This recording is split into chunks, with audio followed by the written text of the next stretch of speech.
Bill Maher did a new rule segment about Russian interference in the U.S. election.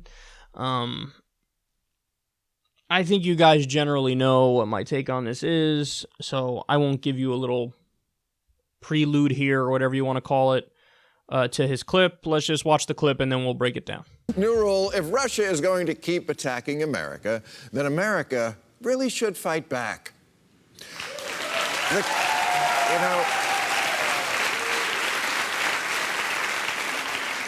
The conventional wisdom is that in the 1980s, St. Ronald Reagan defeated the Soviet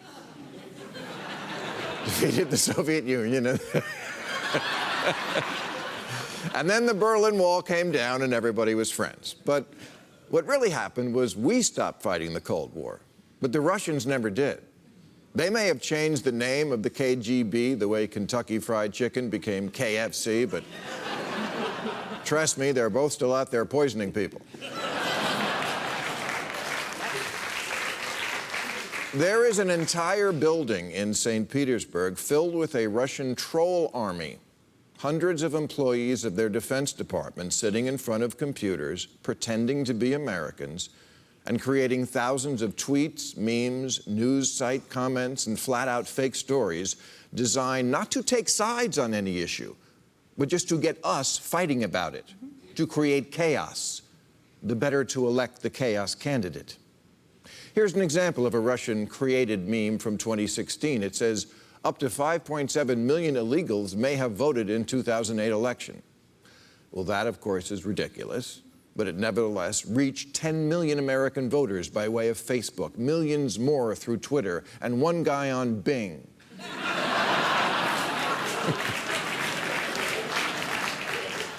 Hillary Clinton spent over $1 billion on the campaign, and the Russians beat her with 150 grand because they were able to turn Facebook into Fakebook.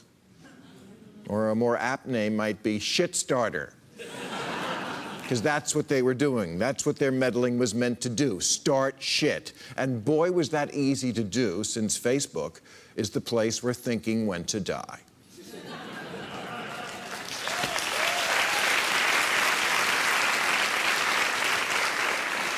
All the time people used to just waste reading books and newspapers. Well, now they're sharing. Isn't it great that we all share? Putin thinks it's great. That's why he only had to spend 150 grand, because we spread his propaganda for him.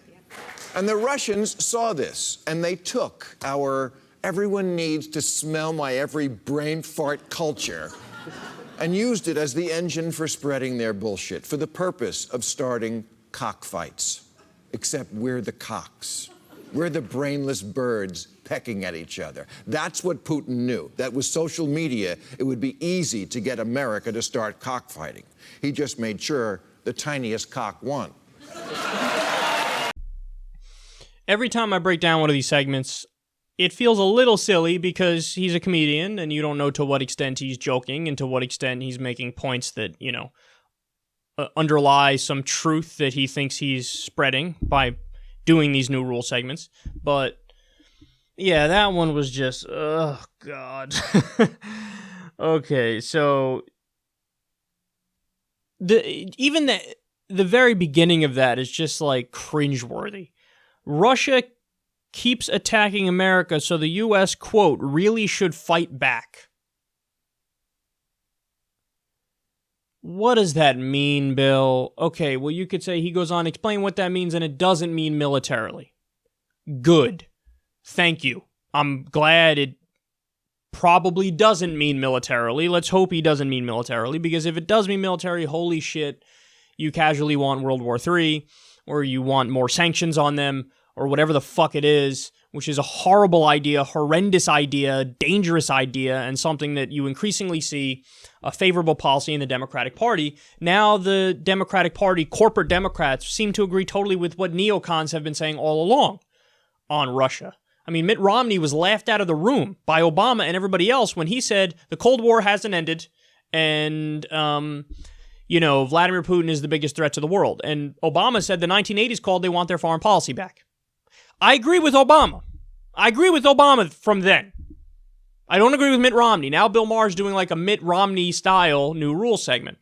Okay, then we get to the big point here is Russia's troll army gets us to fight. So they're just, and I've seen articles that point to this, and it's now become a dominant narrative. Notice how they keep moving the goalposts.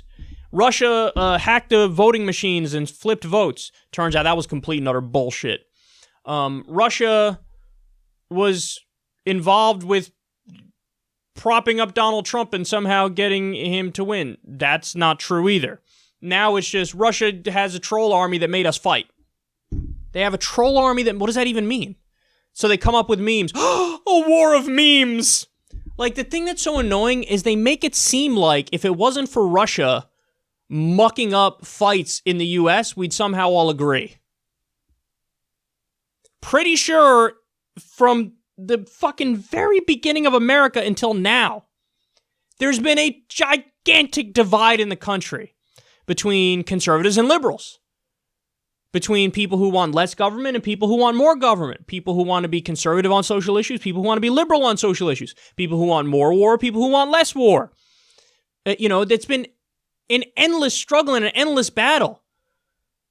And it's always been like that. But now, because of Russia, they want to scapegoat Russia for Hillary's loss. So what do? This shit. Russia got a troll army to get us to fight, and it worked. It worked. And then he goes on to say, literally, Hillary spent over $1 billion on the election, and Russia beat her with $150,000.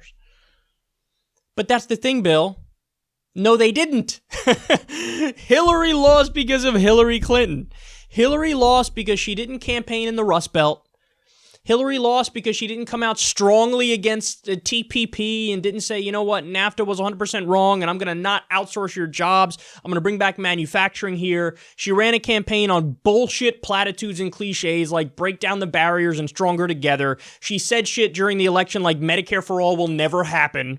So she spit in the face of the Democratic base that has always wanted Medicare for all, so pissed them off. She spit in the face of the blue-collar workers and voters in the Rust Belt and didn't campaign on their behalf.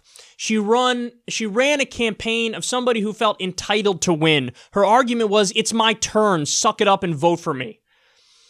So she was a terrible candidate every step of the way. She represents the establishment. She said, let's continue what's been going on.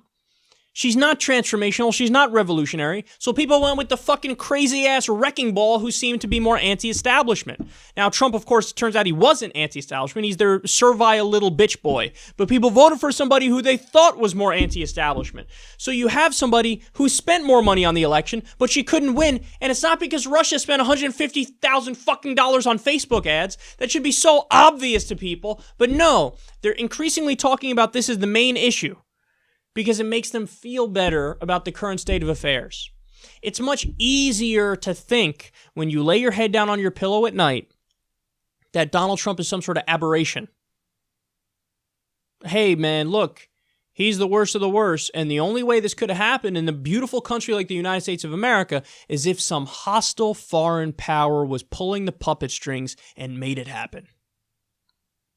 Well, here's an alternative theory. It didn't happen because of Russia. It happened because of us. He's not an aberration. He's the accumulation and the backlash of the establishment bullshit and treachery that's been happening all along. So it helps us. We don't have to look in the mirror. If we say Russia, Russia, Russia, we don't look in the mirror. Don't look in the mirror. Russia, Russia, Russia. They made this happen. This is all their fault. And that's where we're at. And now Bill Maher's genius answer is, blame people who overshare on Facebook and blame the Russians for having a troll army and making memes. Seems like the least poignant analysis of the election I've ever heard in my life, but it makes them feel good, and it makes corporate Democrats and establishment, ass lickers feel good. So, yay! Let's clap in our little comfy studio in LA and fucking continue to lose elections.